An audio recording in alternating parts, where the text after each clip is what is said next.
¿Estamos ya?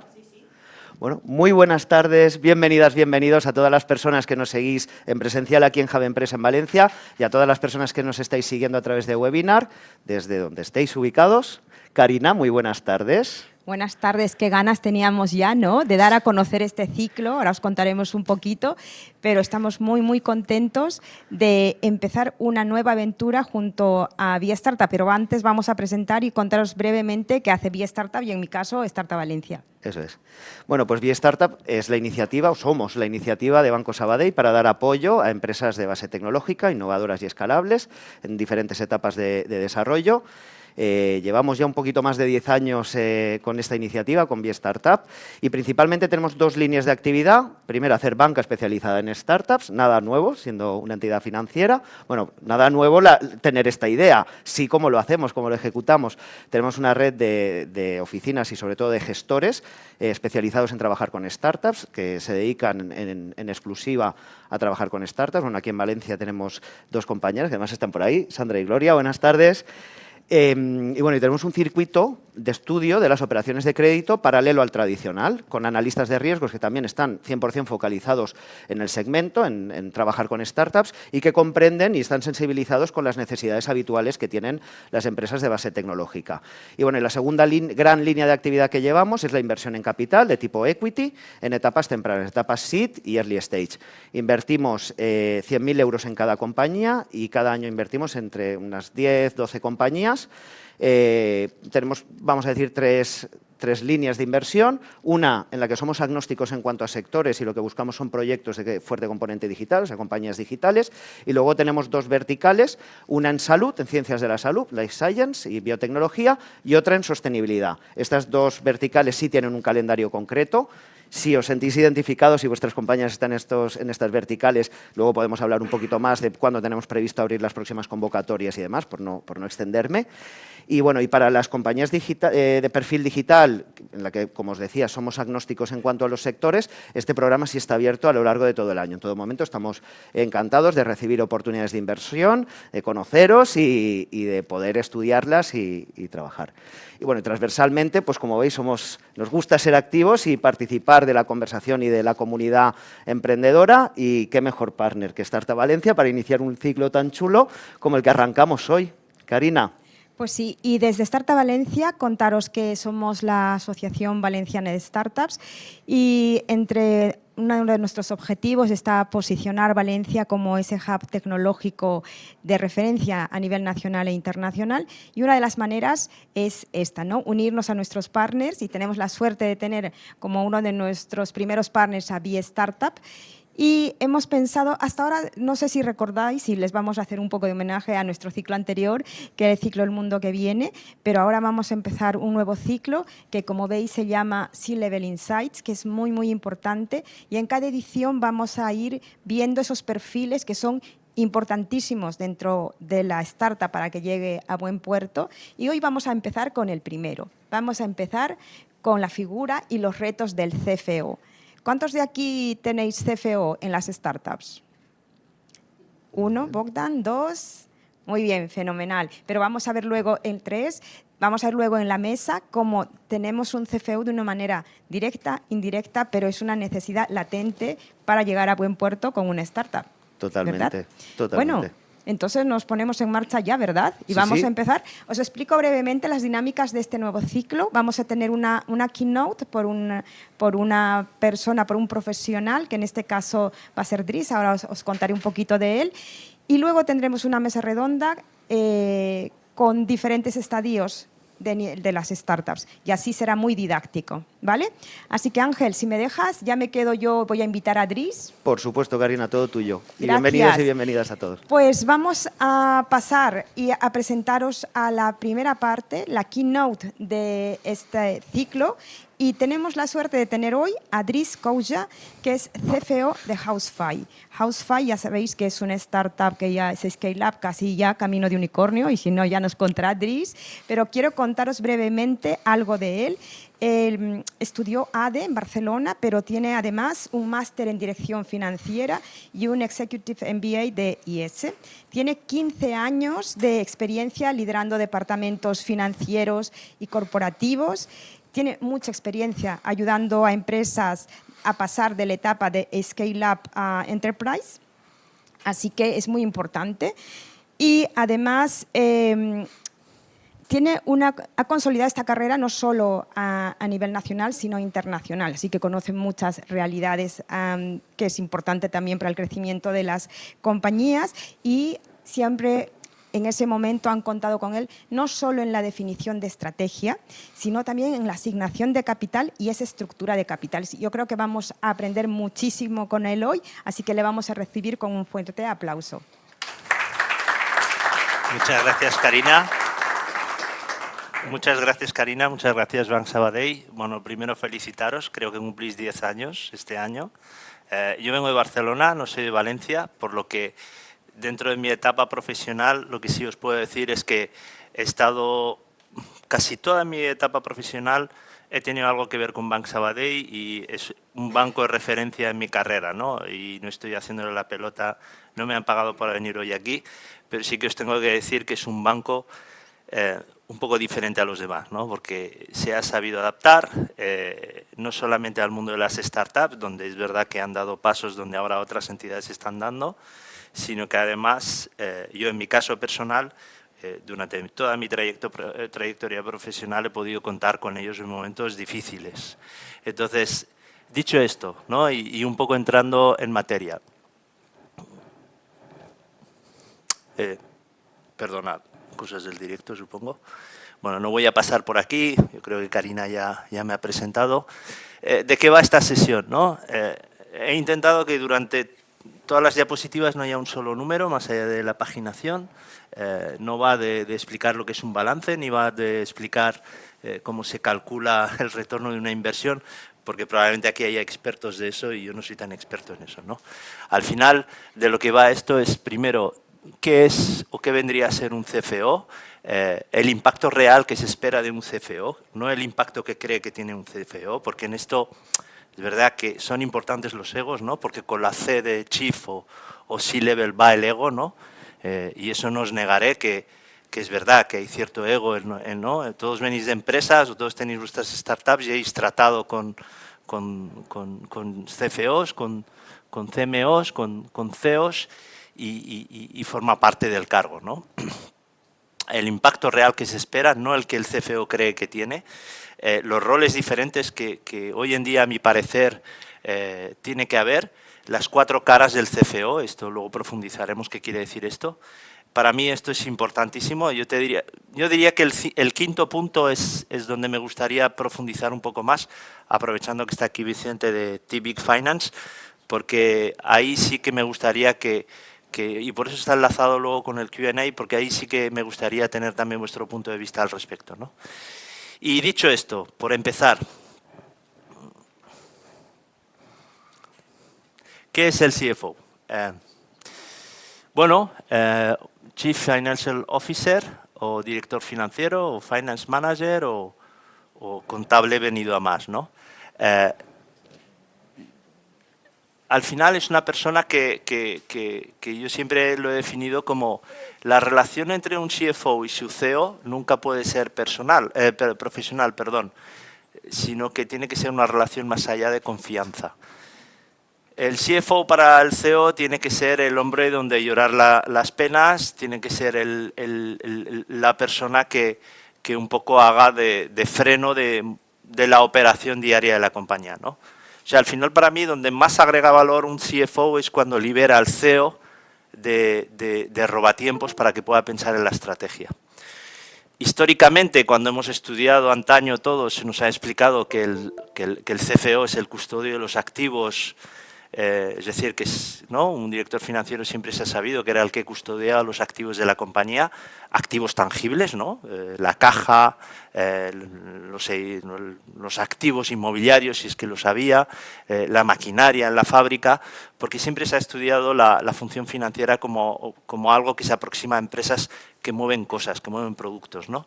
Luego viene la era en la que CFO, ¿no? Incide en empresas que mueven servicios y hoy en día pues, el CFO es una persona que trabaja también en empresas de tecnología enfocada a servicios y eso pues, es más complicado, ¿no? de encajar, ¿no?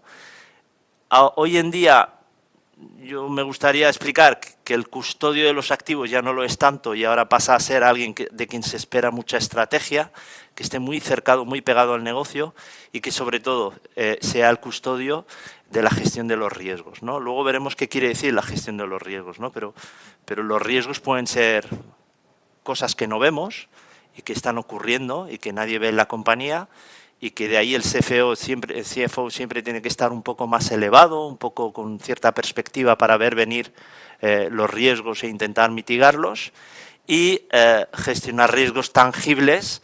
Pues oye, algo tangible es qué pasa con la maquinaria, ¿no? Si sabemos que la maquinaria no es productiva, eso es un riesgo, porque entonces la cadena de producción se disrompe y entonces la cadena de suministro también, entonces no vamos a ser capaces de hacer entrega a nuestros clientes de lo que lo hemos prometido, ¿no? Para mí se resume en 4 puntos principalmente. Un buen CFO tiene que tener muy claro para ser CFO qué tiene que ser, ¿no? Tiene que ser un buen líder. Un buen líder, cada uno es líder a su manera, ¿no? Hay líderes disruptivos, hay líderes, por ejemplo, hay que actúan por el ejemplo, hay líderes que lideran, y eso depende mucho del estilo, ¿no? Uno de los líderes de la organización, no de un departamento financiero, porque el CFO es alguien que va a tener impacto en toda la organización, en cómo lidera la organización, no un departamento financiero o un área concreta de la compañía, ¿no? De ahí la importancia del liderazgo. El liderazgo con valores, el liderazgo con ética es importante. Del CFO se espera también que tenga valores y ética, valga la redundancia, ¿no? No hace falta que lo diga, ¿no? Es como del soldado la valentía cuando va a la guerra, ¿no? Se presume, ¿no? Que sea estratega, es decir, que tenga la capacidad de levantar la visera y ver más allá de un presupuesto anual o un cierre mensual, que sea capaz de ayudar a la compañía a ver más allá, a detectar oportunidades, a ayudar a empujar las oportunidades que traen desde negocio, ¿no? No ser simplemente el custodio de la caja y el dinero, ¿no? Esto es importantísimo. Data Evangelist quiere decir que tiene que ser la persona que empuje y lidere la transformación. A mí el palabra transformación digital al final quiere decir muchas cosas y nada a la vez, porque hoy en día ya no se puede hablar de transformación digital, se puede hablar de transformación, pero no de transformación digital. Pero el CFO en esto tiene un papel importante. Es decir, es quien custodia y maneja los datos muchas veces, y eso es importante, ¿no? Porque es quien le da forma a los datos para que digan cosas, ¿no? Para que quieran decir cosas y ayuden en la toma de decisiones al final del día, ¿no? Y para eso tiene que ser una persona que empuje mucho en esa dirección. Os podría explicar ejemplos, ¿no? Pero el hecho de acelerar lo que llamamos el data entry, ¿no? O la entrada de datos, ¿no? Que muchas veces está en las áreas financieras, administrativas, ¿no?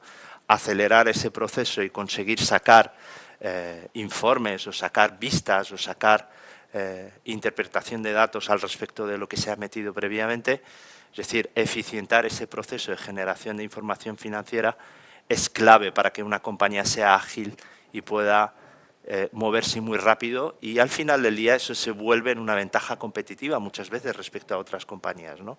Yo sí he visto muchas veces compañías que son muy pesadas a la hora de tomar decisiones porque tardan mucho en generar el dato para tomar decisiones, y otras que son muy rápidas porque o tienen el dato en vivo o son capaces de forecastear o prever cosas de manera muy rápida, ¿no? Y ser un ejecutor. Esta es la parte, ¿no?, que levantaría más controversia, ¿no? Y miro a Vicente porque se habrá encontrado de todo, ¿no? Pero que ser ejecutor es importante, ¿no? Un CFO que va solamente a presentar informes económico-financieros a un comité de dirección, a un comité ejecutivo, a un consejo de administración, yo creo que eso es obsoleto. Hoy en día lo que se espera de un CFO que lidere, que pinte, que ayude a pintar y colabore en la estrategia, que empuje la transformación digital o la transformación de la compañía, pero sobre todo que haga que las cosas ocurran. Hoy en día un director financiero viene a ser un híbrido también entre director financiero y director de operaciones y chico para todo, ¿no? Y ese tiene que ser el el papel de un CFO, a mi parecer. En definitiva, alguien que se puede anticipar no solamente a los riesgos de la compañía, sino que ayuda a ver venir los vaivenes del mercado. Bueno, un ejemplo, ¿no? Yo vengo de Housefly. Housefly es una inmobiliaria online, todos a lo mejor conocéis en mayor o menor medida.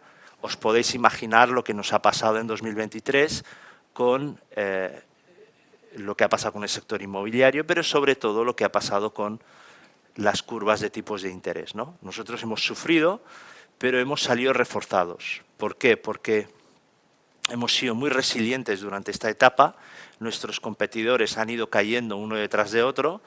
Cuando digo competidores no me refiero a las grandes inmobiliarias de España, sino que me refiero a inmobiliarias online como nosotros, ¿no? Entonces hemos visto que hemos sido capaces de aguantar en el mercado porque hemos sido súper resilientes. Hemos visto venir los vaivenes de los tipos desde verano de 2022, justo después de la guerra, el inicio de la guerra, y ahí nos ha permitido anticiparnos a muchas cosas, ¿no? Nos ha permitido tomar acciones en cuanto a unidades de negocio de la compañía, a desacelerar algunas, acelerar otras, y nos ha permitido pues muchas veces manejar los recursos de la compañía de una manera, diré, un poco más conservadora, ¿no? Eso nos ha permitido sobrevivir, pero eso se ha basado sobre todo en 3 ejes: en tomar decisiones, ejecutar, en tener datos para tomar esas decisiones, tener muchos datos. Somos una compañía data-driven. En Housefly yo creo que es de las compañías más data-driven en las que yo he trabajado, y he trabajado en Indra, y he trabajado en empresas de telecomunicaciones, pero Housefly maneja mucho el día a día a través del dato, en tener una estrategia clara. Pero una estrategia no es un dogma de fe, una estrategia es algo que puede ir cambiando.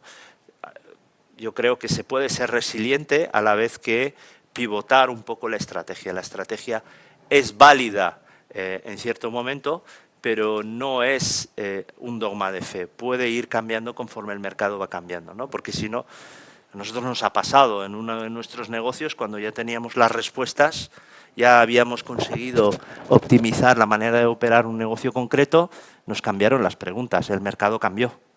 De nada nos servía tener las operaciones súper limadas, de tener muy claro cómo había que operar, cuando el mercado cambió y el mercado dijo, no, ahora esto ya no vale, ahora vale otra cosa.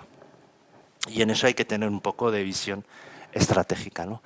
Y el liderazgo, ¿no? A través del equipo directivo liderado por el CEO, pues este año 2023 y 2024 tener un liderazgo consolidado y potente nos ha permitido como equipo pues volver a aguantar por lo menos, y ahora salir con más fuerza. ¿Cómo se estructura el rol del CFO y el departamento financiero? No me gustaría eternizarme mucho en esto, pero a mi parecer, y luego en la sesión de preguntas, y quien considere que me tiene que interrumpir para cualquier punto, adelante, ¿no? Pero yo creo que un financiero, un departamento financiero, un CFO, tiene que tener muy presente estos 6 elementos, ¿no? Primero, saber modelizar, sobre todo aquí creo que estamos en un entorno de startup, scale-up. Es importante manejarse en Excel, es estúpido, pero hay que saber manejarse en Excel, saber multiplicar P por Q, ¿no? Multiplicar euros por cantidades, por unidades, pero antes de eso, modelizar quiere decir, hoy estamos en un banco y lo puedo decir, si le mandáis a un Excel a un banco donde las fórmulas están mal, por mucho que tengáis márgenes muy altos y vuestro negocio vaya como un tiro, solo por eso es probable que el banco no os dé financiación. Porque se trata de fiabilidad, se trata de consistencia. Y por contra, habréis oído, y como startup seguramente lo sabéis, el banco os puede dar dinero. El banco no solamente, o un financiador, no, esto voy a decir algo que igual me llama la atención luego, pero alguien que presta dinero o alguien que os pone dinero en vuestra empresa no os dará dinero solamente por lo que vendéis. No, probablemente no tiene en cuenta solamente eso. Tiene en cuenta muchas cosas. Y yo diría que en segundo o tercer lugar, de las más importantes es quiénes sois vosotros y qué capacidades tenéis. Saber modelizar, tener un CFO que no sabe modelizar, resta muchísimo. Tener un CFO que sabe modelizar o un CEO que sabe modelizar, suma, no suma, sino que multiplica muchísimo.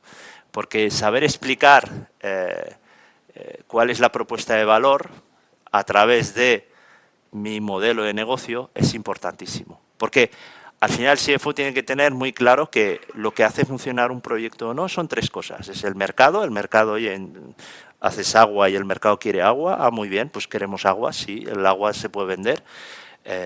El modelo de negocio, vendiendo agua haces dinero, pues parece ser que sí. Por cada unidad de esta, pues voy a ganar dinero al final del día. Y el modelo de operación. El mercado quiere agua, yo hago agua, gano dinero con cada botella. Podría ganar dinero con cada botella, pero si yo utilizo mucha energía para generar esta agua, no soy eficiente. Y si no soy eficiente, pues es probable que estoy dejando de capturar ganancias. Pues lo que os va a mirar el mundo de fuera es por estos tres elementos.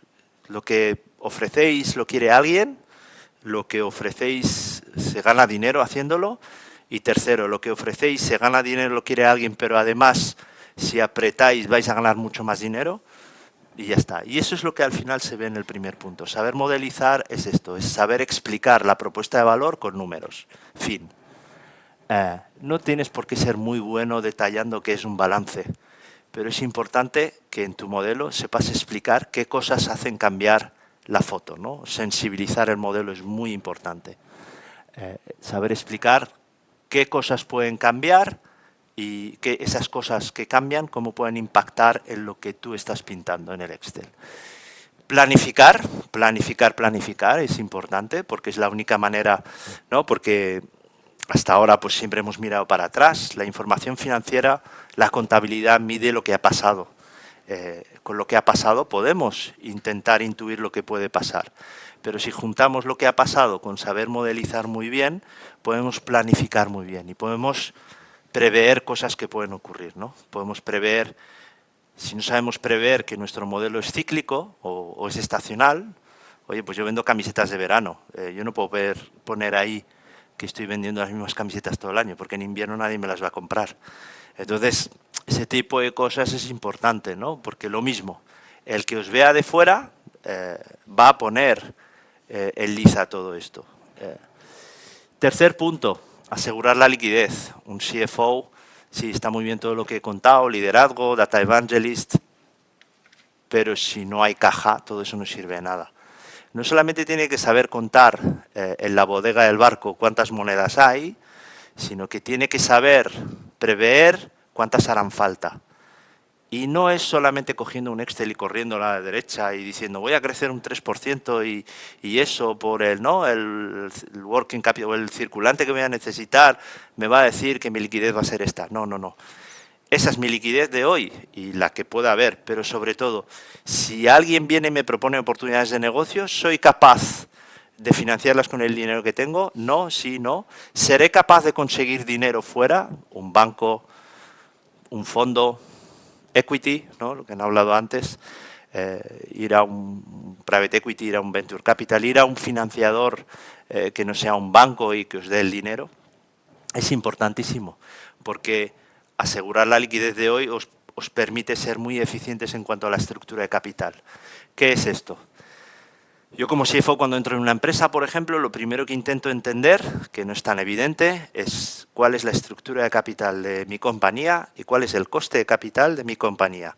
Muchos sois startuperos, pensaréis, bueno, ¿y eso para qué? Eso lo hace un CFO. Pues te diría que un startupero es más importante que lo sepa hacer que no un CFO. Porque si eres un startupero te la juegas mucho a la hora de ir a buscar dinero si no conoces tu estructura de capital, es decir, con qué dinero cuentas sobre lo que vas a tener que financiar y tu coste de capital.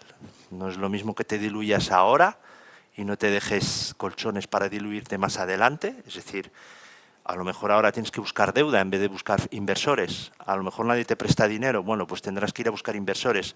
Pero utiliza muy bien tu narrativa para conseguir dinero barato, porque el dinero caro ya vendrá más adelante. Entonces, todas estas cosas son importantes y son importantes a la hora de ver venir, ¿no?, la liquidez. Si yo ahora tengo suficiente dinero, pues esto es llueve sobre mojado, ¿no? Si yo tengo un balance con caja, es muy fácil que me dejen dinero. Si no tengo caja, esta gente se sabe mirar los balances muy bien. Si ven que no tenéis liquidez, no os van a dejar dinero, porque van a decir, oye, yo te estoy dando dinero, ¿para qué? No te estoy dando dinero para que sobrevivas, yo te lo doy para que inviertas. Y esto como un banco, cualquier inversor. Importante es garantizar la liquidez. Procesos. Un CFO, sí, tiene que enfocarse a procesos, ¿no? Y el tema de los procesos es muy amplio y quiere decir todo y no quiere decir nada. Pero fijaros, tener claro cuál es la propuesta que doy a mi cliente ya es un proceso. Entonces, no hace falta documentarlo, no hace falta hacer un PowerPoint ni contratar a un consultor que lo pinte. Un proceso puede ser un email, un proceso puede ser una indicación clara, concisa, concreta al equipo. Cuando un cliente llame por teléfono hay que decirle buenos días, eso es un proceso.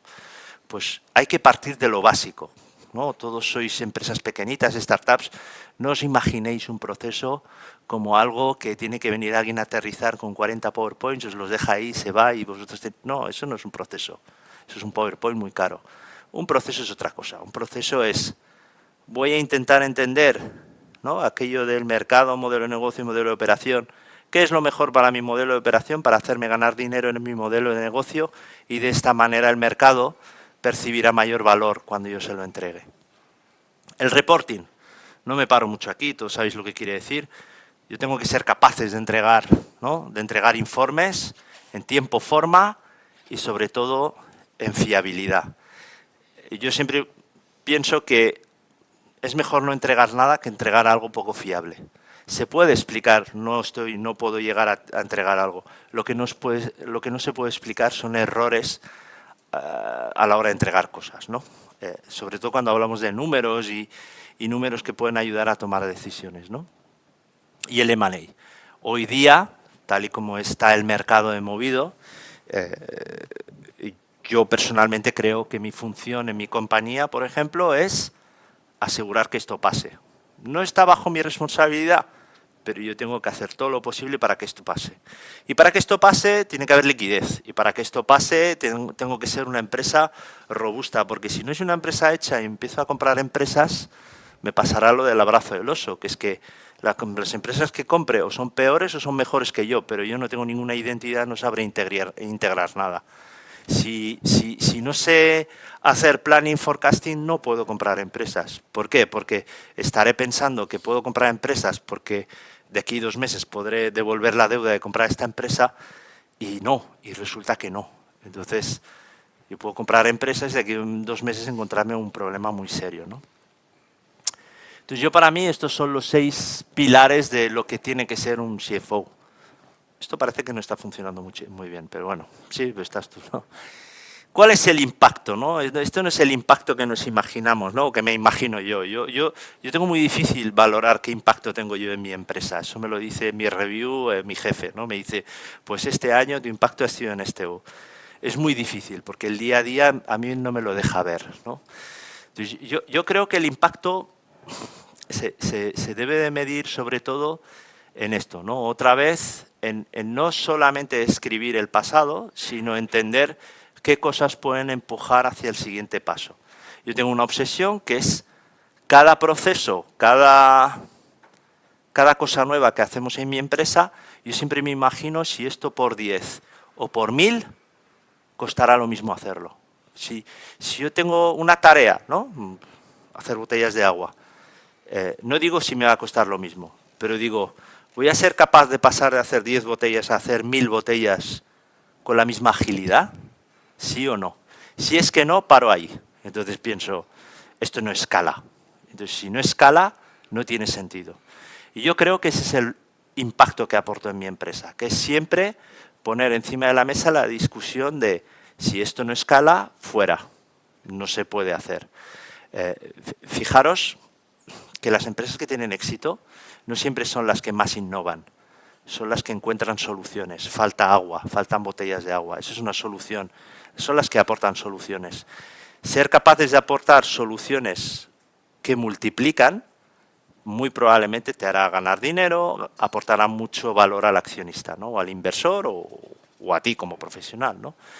Pero lo que decía, para mí el impacto, en mi caso, se mide en dejar de escribir el pasado, ¿no? Contabilizar y dar información sobre lo que pasó e intentar ver más allá para impulsar el modelo de negocio de la compañía. Primero, todo suma, ¿no? Suman las personas. Para mí es importante tener una perspectiva adecuada en cuanto a personas. El CFO, antes os decía, tiene que liderar, pero liderar no solamente es ponerse delante de un pelotón, liderar muchas veces es ponerse atrás del pelotón, entender cuál es el eslabón débil, ¿no? Lo dijo Felipe González, los equipos se miden por el eslabón débil, no por el mejor de ellos. Entonces, es mejor detectar quién es el eslabón débil, trabajar ese lado, que no ponerse delante y empezar a tirar pensando que todos te van a seguir. Pues si la gente, por norma general, si no entiende las cosas, no suele seguirte. Todo suma a las personas. Tener una perspectiva adecuada en cuanto a gestión de personas, yo creo que es importante, ¿no? Aquí hablo de stakeholders, pero como stakeholder para mí el más importante es el de las personas. Tener una visión global ayuda muchísimo. Estar metido solamente en las finanzas es un problema. Hay que tomar mucha perspectiva y tener una visión global. A mí me gusta mucho entender el mercado, entender muy bien dónde está el mercado, cuál es el mercado en el que mi compañía está, qué ponderables tiene ese mercado, qué puede afectar mañana a ese mercado, en ese mercado a los tipos de interés. 2023, 2022, ahora 2024, mi empresa, nos dedicamos a lo que nos dedicamos, la curva de tipos de interés es importante.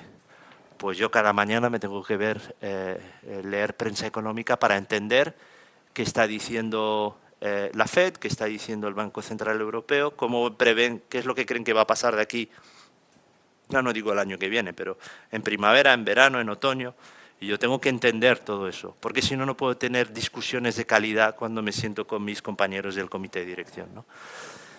Impulsar el dato, lo que hemos dicho antes, el dato es importante otra vez. Yo creo que hoy día en los tiempos que corren y en la era en la que estamos, la era digital famosa, el dato, ahora que todo el mundo habla de inteligencia artificial, IA, sin datos no puede haber IA. O sea, la IA no es algo que instales en tu ordenador y corre solo. Si no existen los datos, están ordenados y quieren decir algo, la IA es más tonta que tú. O sea, si tú no lo sabes interpretar, la IA probablemente lo interprete mal también. Y luego, para mí, de los 3 puntos, ¿no?, de los 3 bloques, este sería el más importante. Para mí, ¿no?, las organizaciones son entelequias, no quieren decir nada a las empresas.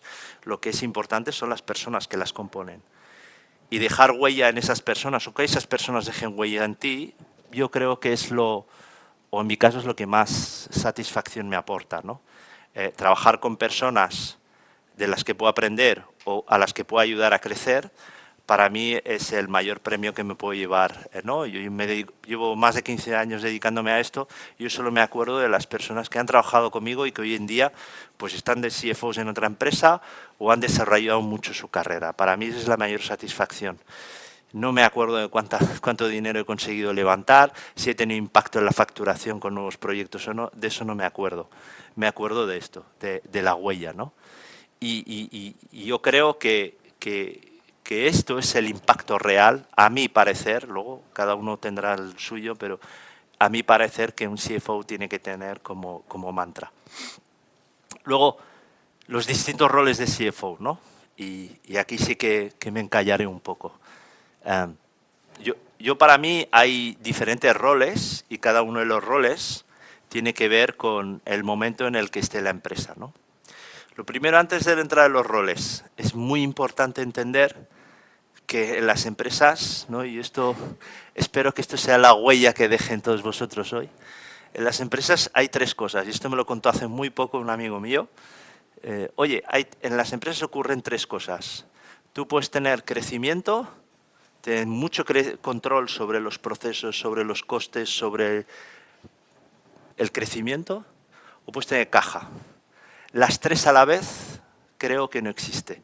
Creo que hay un sector donde se dan las tres cosas, no diré cuál, pero hay un sector, no es un sector legal, pero tener caja, pensadlo, tener caja, tener crecimiento y tener control, procesos, metodología, todo está controlado, ¿no?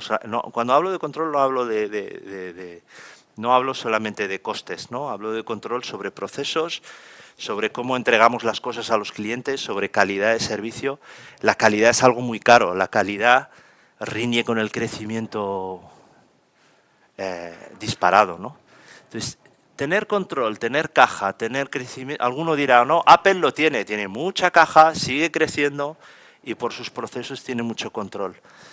Sí, puede ser, Apple sí. Pero Apple ha estado, creo que, muchos años perdiendo el dinero para llegar perdiendo mucho dinero para llegar donde ha estado, ¿no? Durante ese tiempo no tenía nada, o sea, tenía dos de estas. Crecía mucho, no tenía control y gastaba mucho dinero en los desarrollos. Entonces, lo primero, antes de entrar en los roles, porque si un CFO o incluso todos los que estamos aquí no entiende esto, vuestro camino de startuperos va a ser muy esquizofrénico. Si no tenéis que saber que vais a tener que renunciar a una de todas. Por norma general, las startups siempre renuncian a esto. Todo el mundo se enfoca en crecer mucho y en tener caja. El control, y creo que es lo fácil, pero además es lo que hay que hacer. Tú no puedes estar enfocado en desde el primer día controlar todos tus procesos cuando eres una startup que lo que tiene que hacer es crecer mucho y la caja ya la pondrán los inversores. Por lo que yo te diría que antes de nada, un CFO, por supuesto, pero cualquiera de vosotros debería tener muy claro que las tres a la vez en esta fase no se van a dar. O sea, manejar expectativas en este sentido es importante. Luego, los roles, ¿no? Habéis dicho que aquí había muy pocas empresas que tenían CFO en su empresa, por lo que creo que uno no lo veía bien desde ahí. ¿Alguien más tiene CFO en su empresa? ¿Dos? Vale. Entonces, hacer el ejercicio mental de colocar vuestro CFO en una cajita de esta.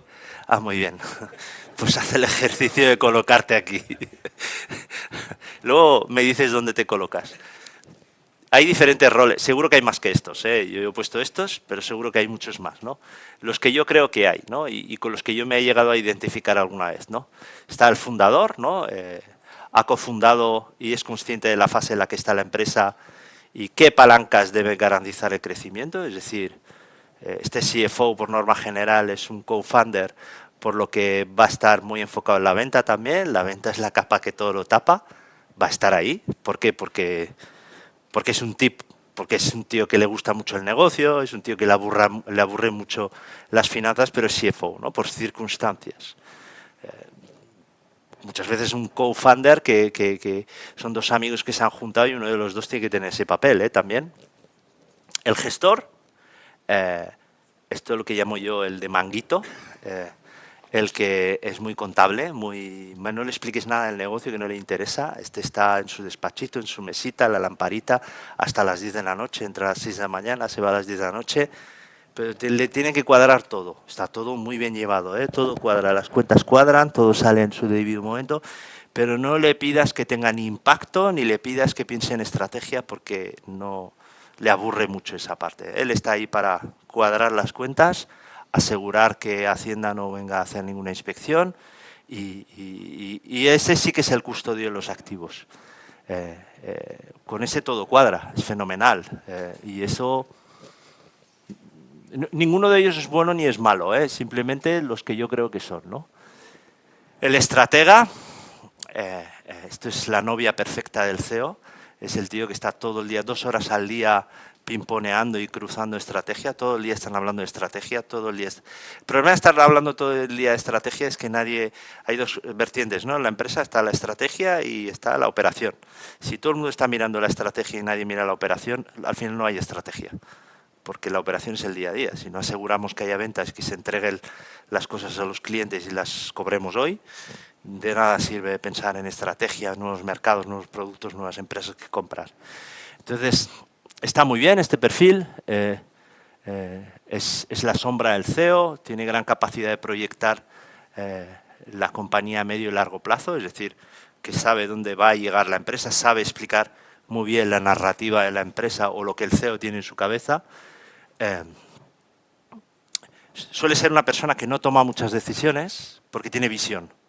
La gente que tiene visión, por mi experiencia, no tiene mucha capacidad de tomar decisiones cortas. Tiene mucha visión, pero no le pides que tome una decisión inmediata porque hay un problema. Oye, hay que pagar nóminas, estamos a 25 y no hay dinero. Que toma una decisión. Es muy probable que se esconda.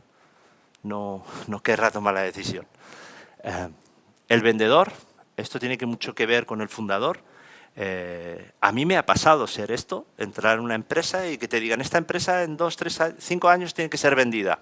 Ahí tienes que adoptar un papel de vendedor. Vendedor es que tienes que, sobre todo, entender qué cosas suman y qué cosas multiplican.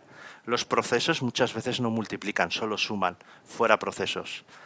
¿Qué multiplica? Tener una red de ventas top, de red de ventas, porque eso multiplica, multiplica, multiplica. ¿Qué multiplica? Campañas de marketing carísimas, hay que hacerlo. Da igual, perdemos dinero, no ganamos dinero, pero somos capaces de explicar que nuestro modelo de negocio escala súper rápido, llega a muchos sitios.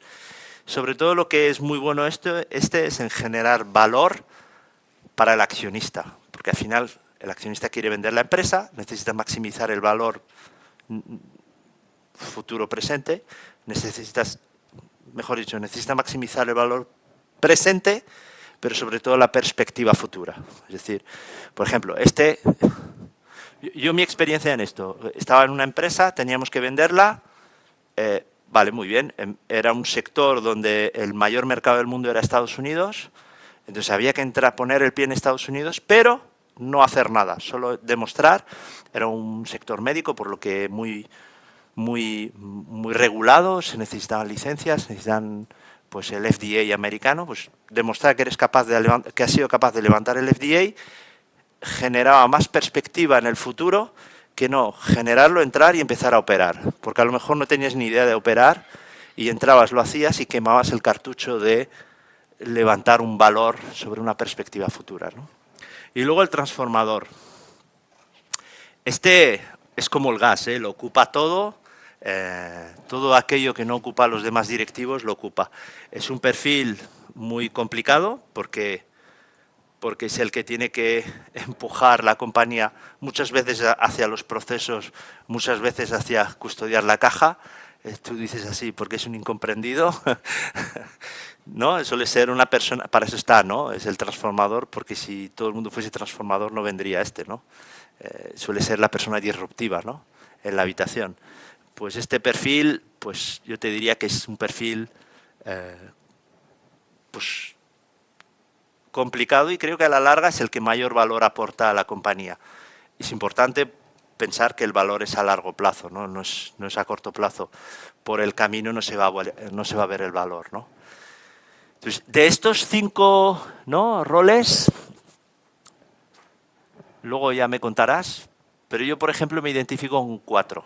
Yo no tengo uno. Yo a lo largo de mi carrera pues he podido tener uno, luego he podido tener otro, luego he podido tener otro, pero no tengo uno, ¿no? Aquí Vicente, que toca 1000 empresas, pues también lo podrá contar mejor que yo, pero al final es importante saber en qué empresa estás y qué rol tienes que adoptar, porque si estás en una empresa que crece al 3%, donde hay un montón de procesos, la empresa es súper estable, hay muy buen ambiente laboral, hay una cultura espléndida y unos valores espléndidos, no puede ser esto.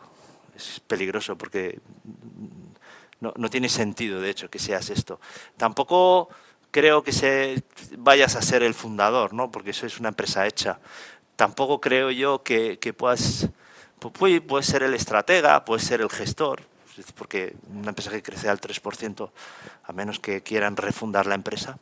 En cambio, una empresa, de las que hay muchas aquí hoy, que quiere desperezarse, que quiere crecer rápido, que quiere que quiere demostrar, que quiere validar el producto, validar el mercado, que quiere crecer súper rápido, pues igual ahí hay que pensar en un CFO fundador, es decir, que estáis en una fase ahora donde no necesitáis CFO, pero sabéis que lo vais a necesitar a medio corto plazo, empezad a pensar en que la manera de traer a alguien bueno es a lo mejor hacerlo copartícipe del proyecto.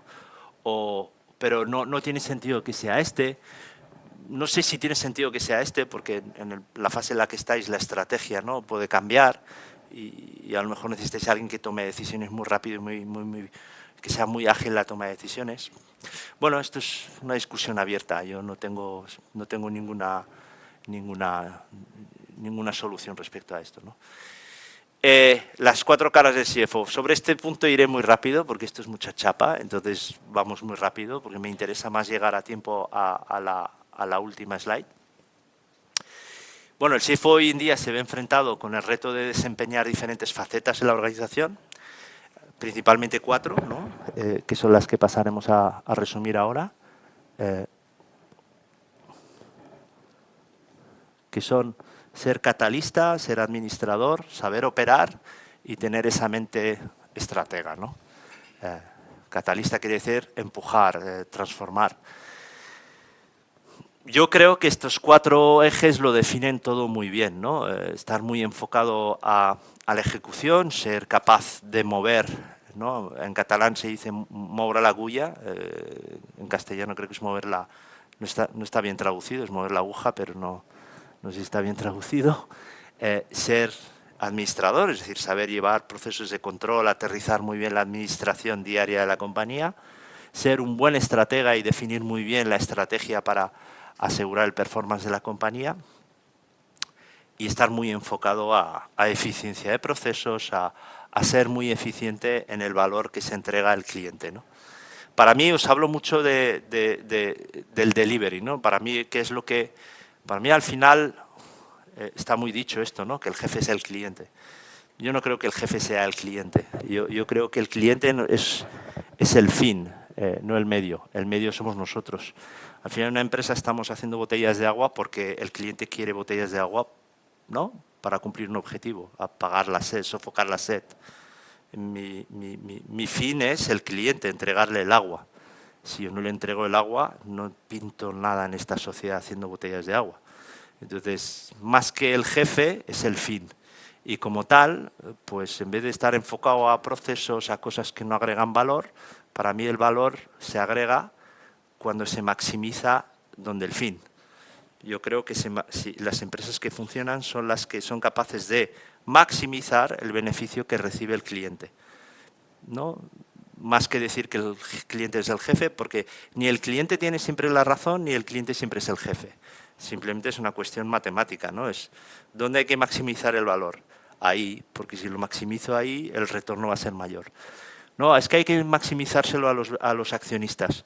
Sí, claro, hay que hacerlo. Para mí ese es el medio. Es a través de la lógica de maximizar el valor de los accionistas, yo sé que voy a llegar a un fin que es maximizar el valor que entrego al cliente, a la sociedad, ¿no?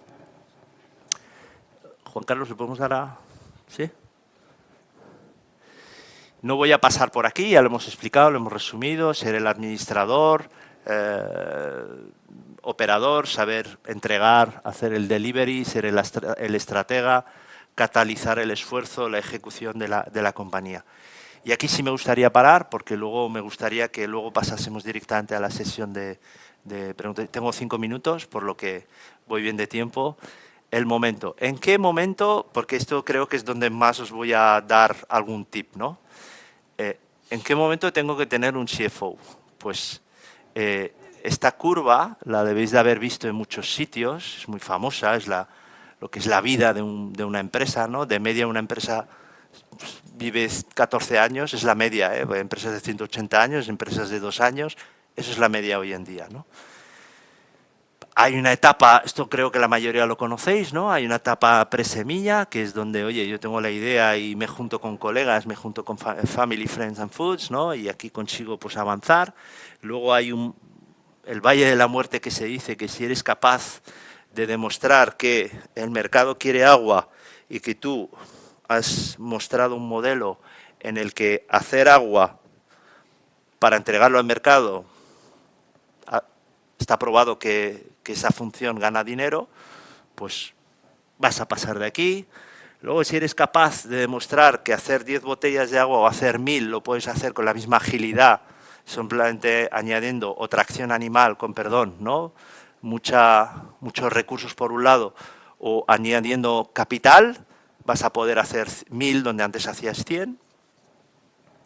Y luego, luego es cuando tú pasas de, ¿no? Eso es lo que se suele llamar, ¿no? Vosotros sois startuperos, estáis entre early stage por aquí y por aquí empieza el scale up y luego ya se consolida el modelo y nos vamos más al enterprise, ¿no? Que ahí es donde, oye, ¿no? Decía hace poco un empresario muy conocido que es más difícil, es más fácil gestionar empresas de 1000 millones que empresas de 10 millones. Es muchísimo más fácil. Por esto, porque aquí tienes recursos ilimitados, aquí pues la empresa escala muy rápido, todo multiplica, ¿no? Aquí hay multiplicadores que ves claramente, pero ¿por qué? Porque has consolidado procesos, modelo de negocio, etc, etc, etc. Y entonces la pregunta es, ¿cuándo es el mejor momento para contratar a un CFO en esta curva, ¿no? Yo creo que en esta fase es importante contactar con gente como Vicente que te ayuden. Yo no le aconsejaría nunca contratar un CFO aquí, porque esta curva, en vez de ser así, puede ser así, ¿no? Mucho más pronunciada, porque es caro y es muchas veces puede ser un lastre. Yo creo que aquí hay que contar con gente que lo hace desde fuera, gente que os puede ayudar desde fuera y que os pueda agregar muchísimo más valor. Luego, a partir de aquí, sí que tienes que empezar a pensar en tener a alguien que te ayude, sobre todo, a presentarte delante de las compañías, delante de los inversores, delante de los bancos, delante de los financiadores. La narrativa la tienes tú aquí, pero esta narrativa es distinta, es como explicar un speech, ¿no? Como hacer un pitch delante de inversores, pues muchas veces vais a necesitar un CFO. A lo mejor no se lo sabe mejor que vosotros, pero el hecho de ir con el cromo es importante. No me preguntéis por qué, pero es importante. Y a partir de aquí sí que creo que se necesita un CFO un poco más estratega, más... Aquí no se necesita alguien que esté muy enfocado a la gestión. Aquí se necesita un estratega puro y duro, alguien que te ayude. Hacer el salto al IPO es un proceso que puede durar entre un año y medio, y es un proceso muy largo. Y un buen CFO te puede conseguir salir un IPO con una valoración alta o un IPO con una valoración baja. Y eso sí que está en manos de un CFO. En la narrativa que va a explicar, porque vosotros como CEOs futuros no vais a estar siempre ahí en todas las conversaciones con los inversores. La mayoría las va a liderar el CFO. Pero en estas sí que se os va a exigir estar vosotros. Aquí no agrega ningún valor que haya un CFO. Entonces para mí esto sería en qué momento queréis contratar o en qué momento es importante contar con un CFO o no. Y hasta aquí. Muchas gracias. Yo creo que ahora no abrimos un pequeño turno de preguntas, ¿no? Y respuestas. Bueno, primero le damos un aplauso, ¿no? Gracias. Bueno, he cumplido, no había números en la presentación. No, y además yo creo que ha sido muy didáctico, ¿no? Yo creo que nos ha explicado todo ese camino y todas esas estrategias que ha de tener un CFO dentro de una empresa, siendo startup o ya en crecimiento. Pero si queréis, vamos a dar paso una pregunta y luego si queréis dejamos las preguntas hacia el final a toda la mesa, si alguien tiene alguna pregunta. Bueno, no pasa nada porque como ahora mismo vamos a tener muchas preguntas, bueno, vamos a dar paso a una mesa. Quizá os hayan llamado la atención que dentro de las siguientes personas que van a participar en esta mesa, no todos tenían el cargo de CFO, ¿no? Y tiene una razón y un sentido. Así que vamos a invitar, por supuesto, a repetir a Dries. Vamos a dar bienvenida ahora a María Luisa Domingo, que es CEO y co-founder de Evolving Therapeutics, y Vicente Ruiz, que es CEO y founder también de TEVIG. Y vamos a dar la bienvenida a nuestro supermoderador, que ya conocéis, Ángel Buigues, vía Startup Advisor. Vamos a darles una bienvenida y mientras ellos se van sentando, os diremos por qué la elección. Porque queríamos coger todo el panorama de las startups en todos los niveles y en todos los estadios, justo para ejemplificar ese momentum que nos contaba Dries, porque, por ejemplo, él evidentemente está ya como un CFO interno de una empresa. En el caso de Vicente, ahora os lo contará con más detalle, pero es CFO externo de muchas startups. Y tenemos a Marisa como CEO y co-founder de una startup que ella tiene que asumir esas responsabilidades, ¿no?, de este perfil tan importante. Pero yo no os lo quiero desvelar más, así que te dejo ya al mando, Ángel, cuando quieras. Muchísimas gracias, Karina. Y bueno, lo primero, daros la bienvenida a los tres. La verdad que me hace mucha ilusión y me apetece mucho tener este ratito para que hablemos en clave euros, ¿no?, un poquito como hablamos los financieros. Y bueno, lo primero, oye, agradecerte, Dries, toda la masterclass, que me parece que es una masterclass con todas las letras y además en mayúsculas lo que has hecho.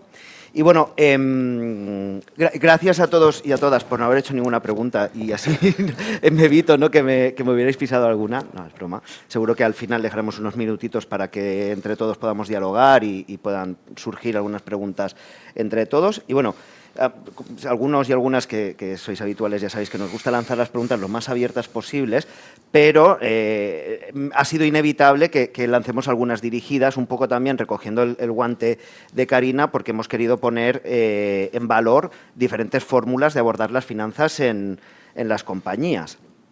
Y bueno, entonces tengo alguna ahí un poquito más dirigida a cada persona y luego ya sí abriremos, ¿no?, un espacio más abierto. Y bueno, mira, Marisa, empiezo por ti, porque bueno, me parece muy interesante y quiero ver un poco, poner en común un perfil o una situación que vives tú, que me parece muy interesante, muy curiosa y de mucho de valor, ¿no? Pues al final tu background es científico, además con un track record brillante, sinceramente, os lo digo y no porque esté ya delante, que ya me parece valiente, ¿no?, con un perfil científico, lanzarse con una compañía, con el perfil de CEO, pero además también con el perfil de CFO, ¿no? Y entonces, ¿cómo identificas la necesidad? ¿Cómo, por qué, o no sé cómo decir por qué, o que nos expliques un poco cómo consideras, oye, yo además de CEO, cojo el testigo también de cuidar las finanzas de la compañía, ¿no? Y bueno, también ver un poco cómo focalizas en tu día a día, un poco las claves que tienes para enfocarte aquí. Muchas gracias. En primer lugar, agradecer la invitación de poder estar hoy aquí también acompañada. Para ponernos un poco en contexto, como bien ha dicho, yo soy científica. Hemos fundado Evolving Therapeutics hace casi un año. Es una spin-off de la Universidad de Valencia, es una EBT que surge a través de conocimiento científico que hemos generado a lo largo de 15 años de investigación en laboratorio. Yo soy una de las fundadoras, somos dos fundadoras, está también la universidad y contamos con el apoyo de la Fundación Respiralia, que es una fundación sin ánimo de lucro por la fibrosis quística. Entonces, yo era investigadora y me dejé mi trabajo para llevar la dirección de la compañía. Es una spin-off muy pequeñita, somos actualmente 3 trabajadores, entonces obviamente yo esta necesidad la encuentro desde el primer momento que lanzamos la compañía, pero es algo que tengo que abordar yo porque no tenemos recursos para poder contar con un CFO externo. Entonces, pues, ¿cómo lo estoy llevando a cabo? Pues estoy realizando ahora mismo un máster en el cual una de las patas muy grandes es la de finanzas, puesto que es algo esencial, totalmente esencial, ya que a pesar de ser una compañía muy pequeñita, ya desde los inicios hay que tener muy clara una estrategia para poder llevar las finanzas de la empresa. Nosotros, encima, en concreto, teníamos que montar un laboratorio desde cero, lo cual esto requiere una inversión muy grande y hay que tener muy en cuenta todo este gasto inicial que se hace y luego todos los servicios que tienes que dar y cómo tienes que recoger estos beneficios para poder asumir y que la compañía siga adelante. Si no, caemos en ese valle de la muerte, ¿no?, inicial que Claro. nos ha hablado Dries. Sí, perfecto. Porque un poco el interés, ¿no?, en preguntarte por esto es que, bueno, pues eventualmente, pues, sobre todo las compañías que sois muy deep tech o muy deep science en vuestro caso, puede caer en el ligero error, por decirlo de alguna manera, en decir, oye, pero es que este productazo con algo tan... no hace falta hablar de finanzas, ya se explica por sí mismo, ¿no? Pues la verdad es que no. Podéis estar haciendo una cosa interesantísima, pero la casa tiene que estar ordenada Es que también, eso ¿no? justamente es un error que muchas spin-offs caen desde el principio, sobre todo cuando los científicos tenemos un producto que es muy bueno, sabemos que funciona muy bien, nos ha costado mucho llegar a él y es como que priorizamos el producto, solo nos importa el producto y como es tan bueno pensamos que se va a vender solo. Y no, es un Claro. error. Entonces, Porque muchas veces, claro, la otra parte de la mesa en estas negociaciones no somos científicos, entonces Correcto. no es fácil identificar este potencial que tiene el producto. Entonces hay que transformar ese idioma ciencia en idioma euros, ¿no?, para Totalmente. poder hablar un poquito ahí. Pues, oye, muchas gracias, Marisa. Vicente, en vuestro caso, ¿no?, como CFO externo, como CFO externo, y bueno, y todo el abanico, ¿no?, de apoyo que dais a las compañías, no sé decirte... También, pues llevo 17 años trabajando en banca, en el área financiera. Entiendo que muchas veces os llegarán las compañías con previsión y con antelación y un poco con los deberes hechos, pero en algún caso, ¿no?, también llegarán con un SOS brillante. O sea, brillante me refiero, así luminoso. Yo creo que, Ángel, ha sido al revés, ¿no? Casi todas vienen con el luminoso y ya hay algunas que vienen con la planificación. Efectivamente. Sí que es verdad, ¿no?, que sí que vemos que en los últimos años se ha hecho mucho trabajo en esa evangelización, ¿no?, de las finanzas y creo que cada vez más lo tienen mejor trabajado. Perfecto. Pero nosotros arrancamos en el 2019 y ya te anticipo que cuando venían a buscarnos era porque tenían el agua no en el cuello, sino lo tenían ya Aquí, rozando sobrepasado. la naricita, ¿no? Un Bastante poquito. pasado.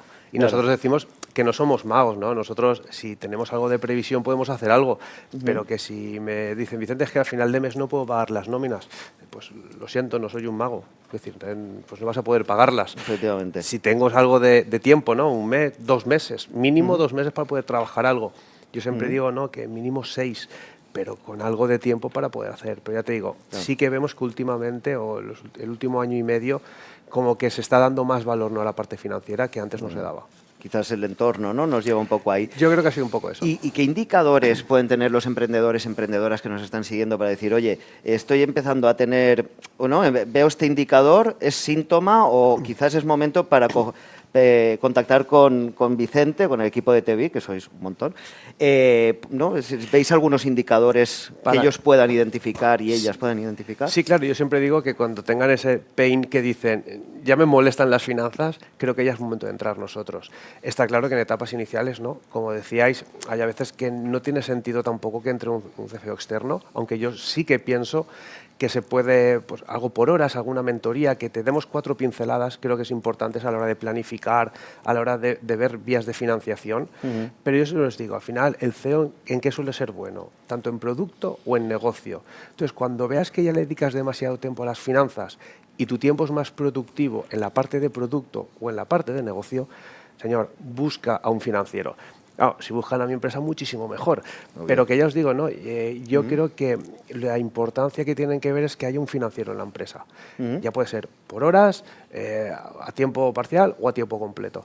Yo creo que lo que ha dicho Dries muy bien, el tema de cuándo, ¿no?, incorporarlo.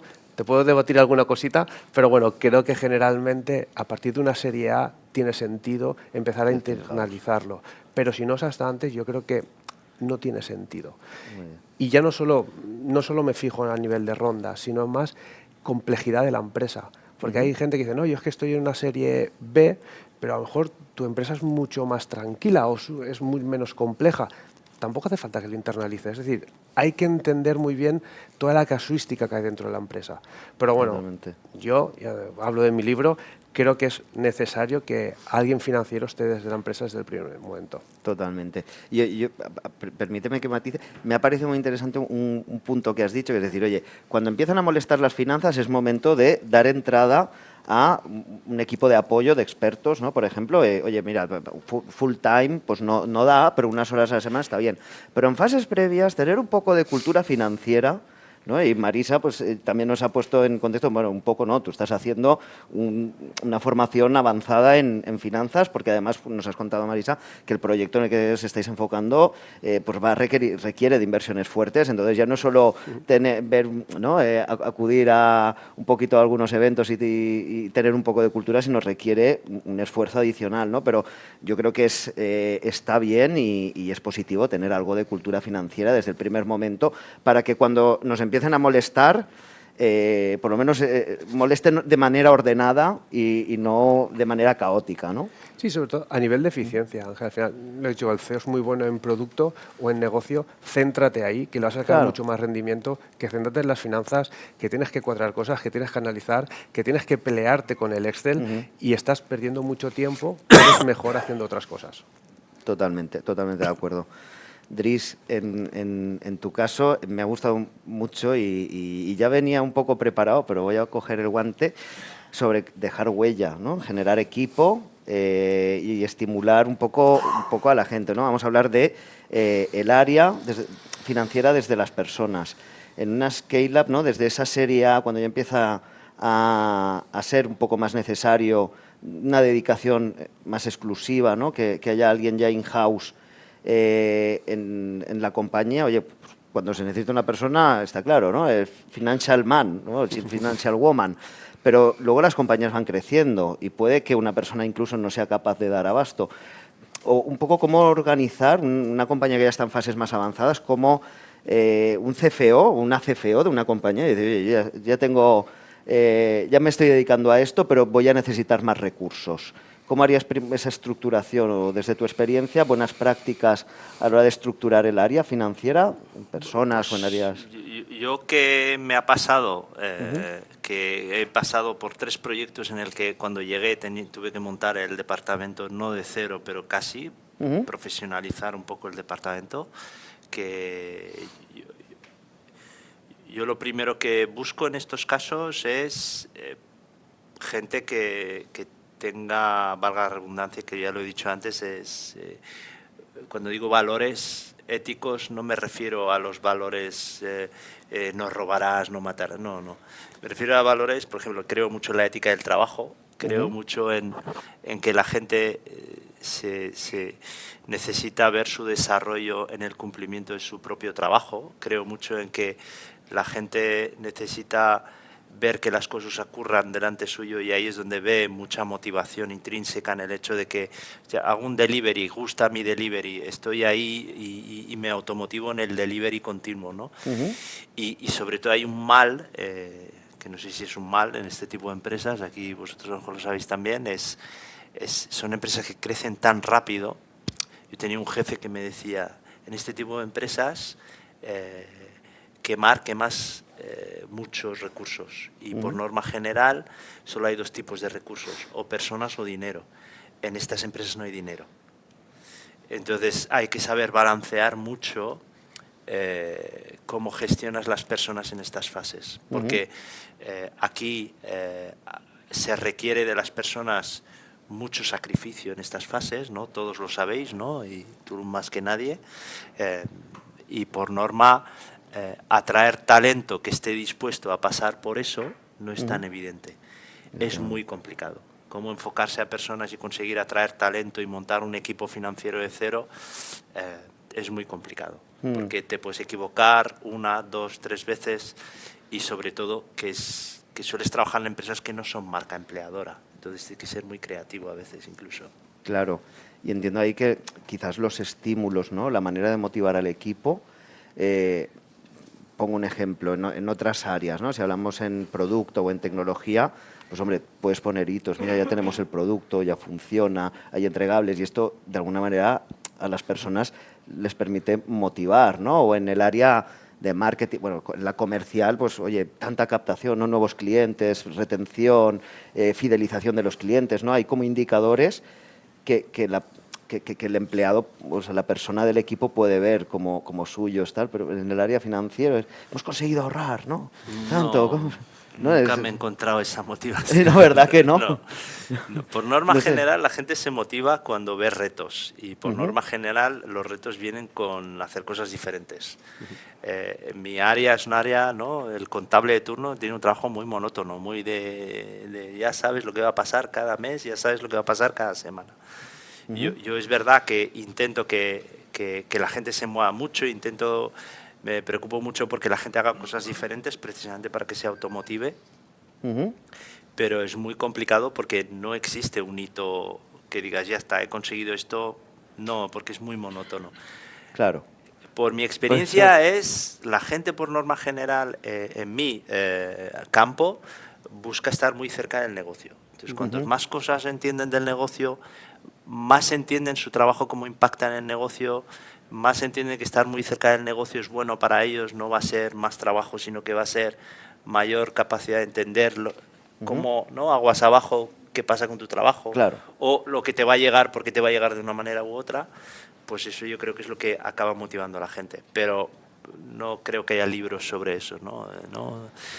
Es muy monótono, es muy monótono. A ver, es muy monótono, digamos, la contabilidad es muy monótona, pero al final yo creo que lo que has dicho que es muy bueno es entender qué pasa en el negocio, qué pasa en las finanzas, o al revés, ¿no? Qué pasa en las finanzas si quiero entender el negocio. Entonces, yo recuerdo que uno de mis últimos trabajos como CFO interno, el CEO me dijo, Vicente, cuando más entiendes el negocio, vas más a entender las finanzas. Y eso es verdad, ¿no? Porque al final, como tú has dicho antes, los tipos de interés, ¿no?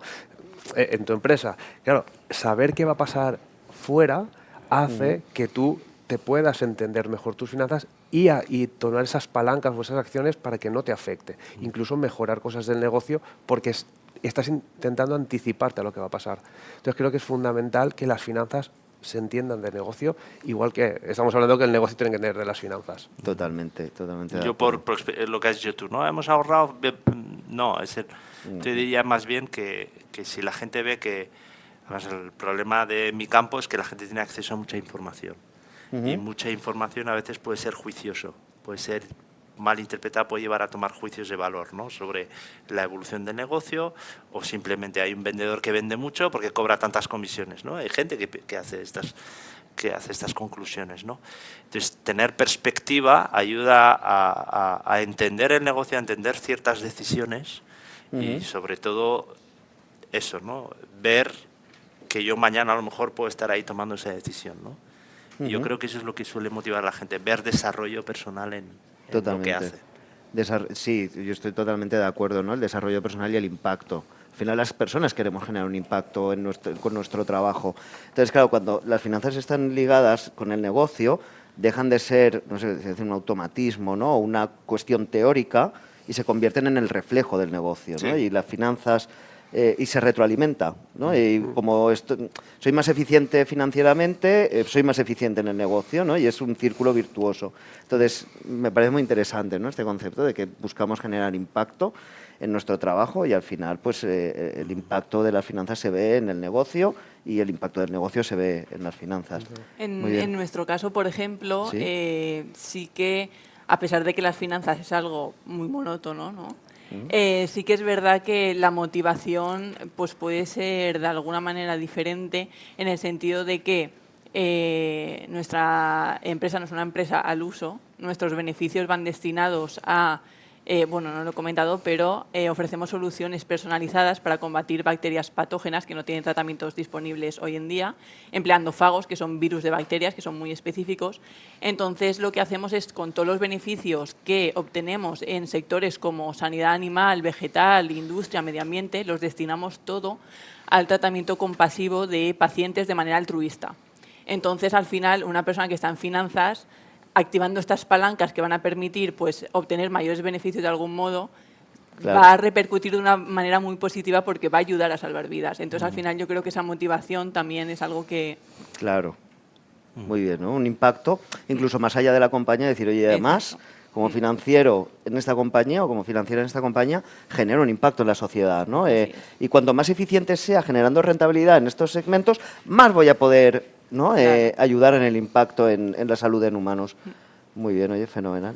Sí, queda raro, ¿no?, que los financieros hablemos de personas, pero desde hace mucho tiempo la parte financiera tiene que estar también al cuidado de eso, ¿no?, de la motivación, del desarrollo personal, de cuidar a esas personas, ¿no?, que solo nos veían como el financiero, como el tío de los números que no me deja pagar nada, ¿no? Entonces, creo que estamos en ese momento de generar más valor que lo que hace, generar valor a las personas y ver ese impacto positivo dentro de la compañía. No, y además en la fase en la que están la mayoría de empresas, ahora mismo las empresas, no, antes decía, son entelequias, porque, y más no, Marisa, donde está ella, depende tanto del talento, que sin talento no habría empresa. Entonces, para mí mi obsesión yo tengo una obsesión personal, que es el talento atrae el talento, el no talento destruye talento, que es, si tú tienes una compañía donde tienes talento, el talento se retroalimenta, ¿no? La gente quiere trabajar con gente que le motive intelectualmente. Tener gente que no aporta muchas veces, te ponen unas dinámicas en las que pues oye, ya no es el entorno que eres capaz de atraer talento. Y en la fase en las que están estas empresas, ¿no?, de scale up, startup, early stage, ¿no?, es clave qué personas tienes, qué cultura empresarial vas adoptando, porque no es la que tienes ahora la que vas a tener más adelante, sino pues, cómo haces las cosas ahora mismo. Es muy importante con qué personas te rodeas, ¿no?, porque eso va a definir cómo entregas las cosas a tu cliente, si con mayor, menor ética, si el que está al lado, si eres capaz de atraer talento del mercado, porque cuando venga y vea que ostras, hay gente más lista que yo, ¿no?, sobre todo, ¿no?, supongo que en tu caso se ve notar mucho, ¿no?, que trabajáis con... yo trabajé en una biotech donde todos eran PhD, yo no me entendía con ellos porque es otro nivel, ¿no?, es gente que habla en otro lenguaje. Pero a mí me motiva un montón verme ahí, porque yo decía, estoy aquí con gente que es brillante, ¿no? Y eso era una motivación intrínseca para mí, sí, porque me aportaba tanto estar con gente tan inteligente.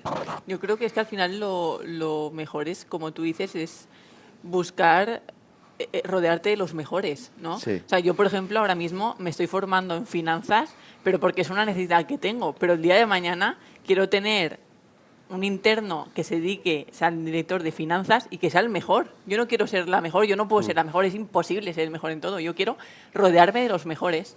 Entonces, ahora mismo la situación me lleva a esto. Muchos me entenderéis que tenéis empresas pequeñas, startups de reciente creación, y es una necesidad por la que hay que pasar, pero yo creo que estamos todos súper alineados en que es una figura súper esencial y que en un futuro pues lo que la necesidad es esa, tener el mejor en esa posición para que lleve la empresa a lo más alto. Totalmente, totalmente.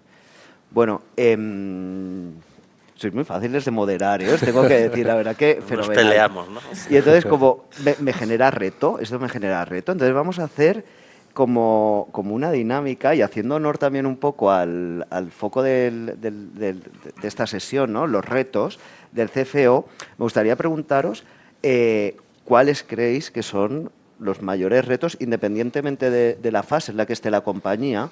Entonces, ¿por qué no pensamos por ejemplo, Marisa, cuáles crees que son los principales retos de Vicente como CFO externo, por ejemplo? En lugar de que cada uno... Pues bajo mi punto de vista que no sé si será así, pero y teniendo empresas a lo mejor pequeñas que muchas veces ya le llaman cuando están un poco pues con el agua al cuello, será pues ese momento en el que tener muy presente un balance de los gastos, tanto fijos como variables, que pueda tener la compañía, los beneficios que tenga que generar y cómo ver que esa empresa, a lo mejor, si le hubiera recurrido antes a él, podría haber visto él en esos balances y en esos números cómo iban a acabar donde están.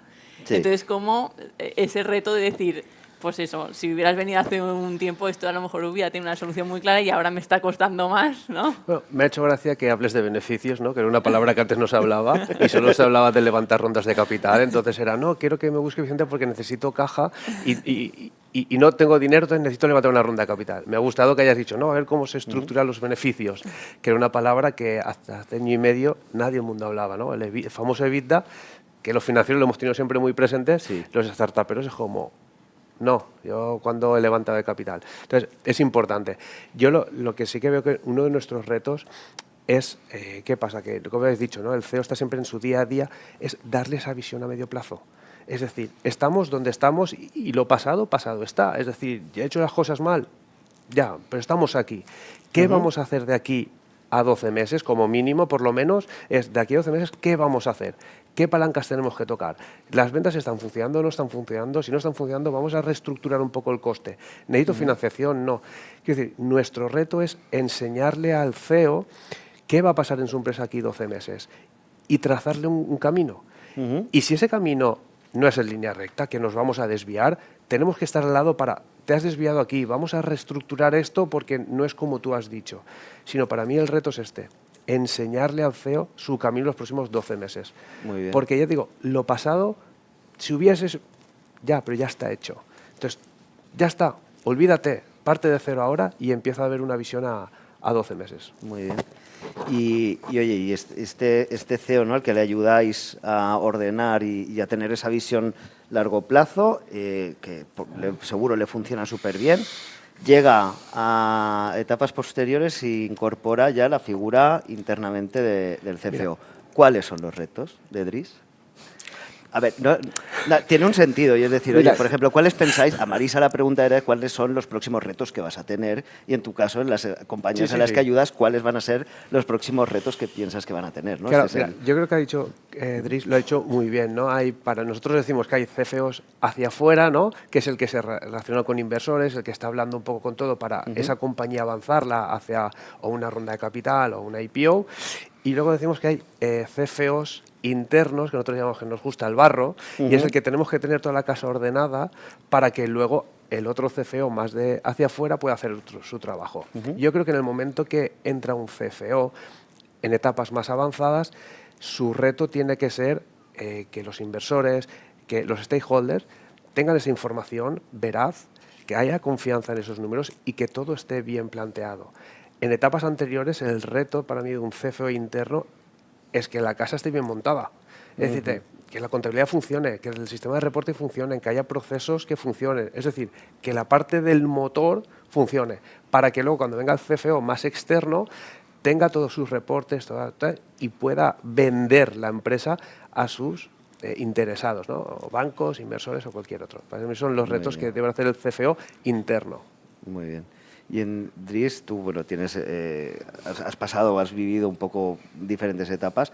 La figura de founder, CEO, CFO y recepcionista casi, ¿no? En etapa tan temprana en la que la persona, ¿no?, el equipo fundador tiene que generar también un poco la función de CFO. ¿Cuáles crees, no?, que son quizás los primeros retos? Yo, Marisa, lo que te diría es no contrates un CFO hasta que no haya mucha atracción.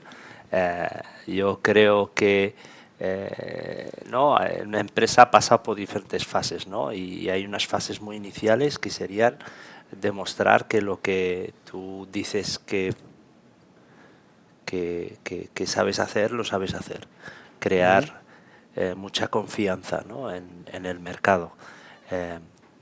Creo que validar ese producto, que es lo que dices que vas a hacer, funciona y lo vas a hacer, es el primer check. A través de ese producto, si eres capaz de ese producto hacer que multiplique a través de una propuesta de valor muy bien montada y muy bien elaborada, para luego salir al mercado, una estrategia, ¿no?, la famosa go to market, ¿no? Vale, ya tengo el producto, lo que quiero es esto, tengo que salir al mercado, y ahora el mercado me lo va a comprar. ¿Y me lo va a comprar por qué? Porque mi producto, o sea, ¿no?, hace lo que dice que va a hacer. Pero para que me lo compre tengo que llegar a mucha gente, y tengo que llegar, pues, o bien a un mercado geográfico o a un mercado que no es geográfico, y todo esto, fíjate que no te hablo de números, te hablo solo de gastar dinero. Entonces, los inversores no suelen mirar si ganas dinero o no en estas fases, suelen mirar si eres consistente en el producto, en la propuesta de valor y cómo te has dirigido al mercado. Yo creo que el reto será armar todo esto, pasar, ¿no?, el valle de la muerte, porque, ¿no?, yo creo que si eres capaz de identificar qué multiplica y qué suma, y centrarte solo en lo que multiplica, por lo que me has contado antes, tu proyecto se va a volar, ¿no? Yo creo que el reto para un founder debiera ser enfocarse en lo que, ¿no?, lo que ha dicho Vicente muy bien, que es, vale, si eres de producto o eres de negocio, enfócate solo a eso, porque ahora mismo no sirve para nada un balance, no sirve de nada tener un balance que cuadre. Ahora lo que sirve es sobrevivir, y sobrevivir quiere decir entregar al mercado lo que has dicho que ibas a entregar, y no de aquí a un año, sino lo antes posible, e ir pasando estas fases muy rápido, muy rápido, muy rápido, para poder crecer de manera sostenida. Yo creo que ese sería el reto. Dries, puntualizo una cosa, tener un balance que cuadre es mejor. No, porque luego, cuando vienen hacia nosotros y dices, es que esto no hay por dónde cogerlo. Totalmente. Ya vendrá Vicente, te lo cuadrará. Entonces nos toca hacer mil virguerías. Entonces, si no lo tenéis cuadrado, que cuadres mejor siempre o saber dónde están las partidas, porque luego vienen a nosotros con bastantes cositas por tocar.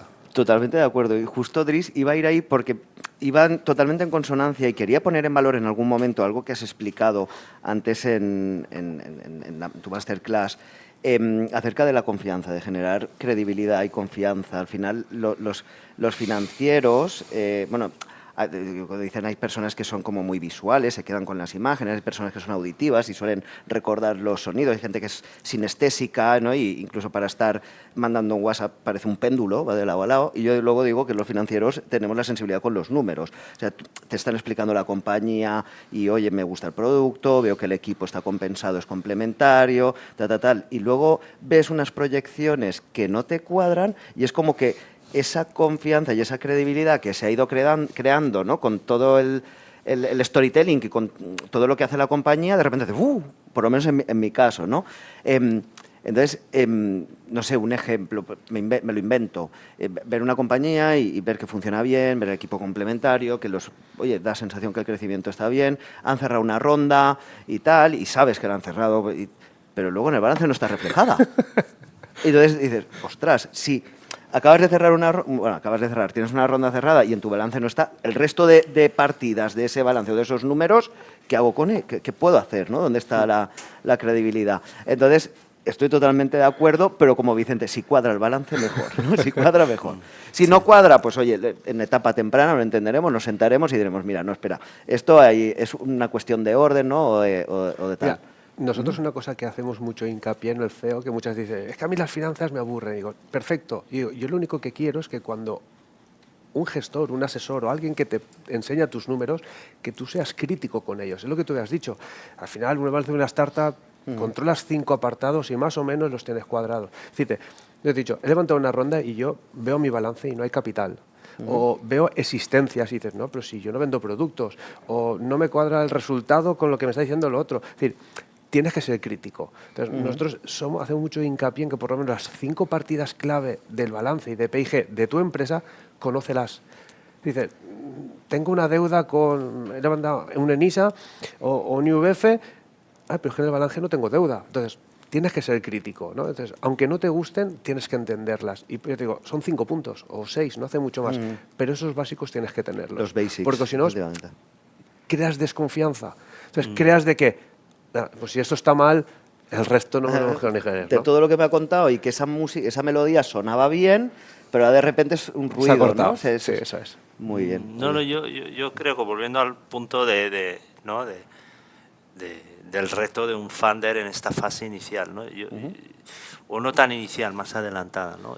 Yo creo que tener una agenda clara de qué pasos quieres seguir y hacia. Porque ahora, cuando hablaba Vicente, me ha hecho pensar, ¿no? Es la deuda, el ENISA y no sé cuánto, ¿no? ENISA no es difícil conseguir ENISA, no es cofinanciación, si consigues levantar una ronda, pues probablemente te lo den, pero he visto muchas empresas que no son capaces ni de levantar eso, ¿no? Y hay muchas oportunidades de financiación en el mercado que mucha gente desconoce. Entonces, ¿yo qué pienso? Pienso, si hay gente en el mercado que te puede asesorar, déjate asesorar, no pienses que tú lo puedes hacer. Por ejemplo, presentar, ¿no? Bank Savvy Startup, ¿no? vosotros valoráis, ¿no? Entráis en SEED, entráis en 100.000 euros. Para una empresa como la de Marisa, 100.000 euros seguro que es importante, no lo sé, pero 100.000 euros me parece mucho dinero.